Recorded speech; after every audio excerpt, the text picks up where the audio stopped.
And we got a couple of guests on Talk of the Town. We'll move on to our next guest. State Senator Vicki Jensen joins us with the Easter break. She goes back to work again, what, this afternoon probably, right? Or tomorrow? Tomorrow. Back to work tomorrow. That's All right. correct. A few things you want to talk about as far as the legislature, but I want to remind folks first off that they can talk to you face to face on Saturday. That's correct. I have my second Saturday with your senator event on the 11th. This Saturday, I go to Waseca at 8 in the morning, get out to lunch. I'm in Owatonna at the Elks Club at 10 o'clock, and then I'm in Faribault at 1 o'clock at the coffee shop. And people should just come down. We're going to be talking about the budget targets that we were assigned right before the break, and kind of talk about the policies then that relate to those numbers and what it looks like between the governor, the Senate targets, and the House. For an example, higher education is one that I noticed that the House has only $53 million for, and the Senate has $205 million, and most of that would be for freezing of tuition. So we're going to just have a conversation about, is that something that we still want to keep and something that I need to fight for when I'm going through my work up at the legislature. And one of the other things, we had the governor talking about gasoline for roads. Republicans came back with their opinion. Tell us what you think of between the Republicans and the governor. Well, the transportation area is one that we've been talking about for quite a while. I've always supported a constitutionally dedicated source of revenue, which would be the gas tax, and whether we do wholesale gas or just an increase to the gas tax, I think it's the most stable and provides us the best opportunity to catch up with how far we're behind. I get nervous, and I think what the House is proposing is to use general fund money to kind of fill some holes in what's currently there. But you can't count on that because it depends on a surplus or a deficit, so it depends on the economy, and you're never really sure where that's going to end up.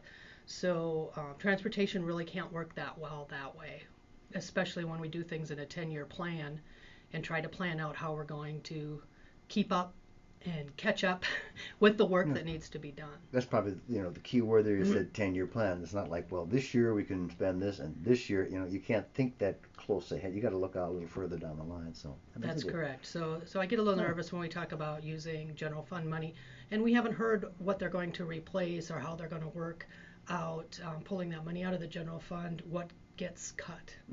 So I'm anxious to hear what that's going to be. One of the buzz terms were, at least in this area the last 2 weeks, is the buffer zone, dealing with our waters and such like that. There have been a number of meetings around here, and you were, I know, at least at the one in Owatonna. Talk a little bit about the governor's buffer zone proposal. Well, I was disappointed when I first heard about it because it came about from a conversation at I think it was a pheasant summit that they were at and talking about wildlife, and the conversation led to, I think, a good topic of conversation about how are we enforcing the buffer laws that we currently have in place, and that stemmed the conversation, but it really went pretty far from there and went from the 16-foot current the current rule to 50 feet, which I would need some more scientific evidence and understanding of how the 50 feet would benefit, especially when our landscape is so different all across the state. I really have a hard time understanding how a one-size buffer is going to help all of our waterways and our clean water situation that we're trying to fix. And I understand that that's the goal, but it didn't come out that way. It didn't start that way, so people got a little nervous too, anxious about what does that mean, how will it work, who will enforce it. So I'm trying to get a better understanding of what the proposal actually is. And what I learned at our buffer meeting that Saturday is that they're still making changes. So they're figuring out too that this is not as simple as let's put a 50-foot buffer. That it's not that simple. It's more complicated than that. And we have to make sure that everybody's at the table and everybody understands what the outcome and the impact is to everybody involved. Do you think there's a way to do something like that by going and checking every single square foot along the lakes and rivers? That's a lot of manpower too. I mean, if it's not going to be just a blanket 50, isn't it? Well, the proposal is that the DNR would take over the enforcement of this and would do it aerial. So they would fly over and take pictures and see if there are buffer strips in place. That's my understanding right now. But what we learned on Saturday is they're looking at, okay, maybe we do need some alternative measures in place, and this is where it gets to the manpower that you're talking about. that the soil and water conservation boards would be able to go in and help the landowner try to develop a plan for their specific land, and that will take resources and manpower in order to do that. But that makes a lot more sense to me, especially taking into consideration the type of topography we have that's different all over the state. Either way, it probably sounds like it's going to be a while before anything really gets chiseled into cement and action actually starts being taken from other than what we have right now. Well, there was a piece of legislation that was being pushed through that didn't meet deadline in the Senate or the House, but that doesn't mean it can't appear somewhere. In Minnesota, we have the ability to amend legislation all along the process. And it sounds to me, the governor also had some meetings, one in Austin, one in Worthington, and reading some of his comments, it sounds like he's still wanting to push forward and move forward with something to increase or to help the quality of our water, which I understand.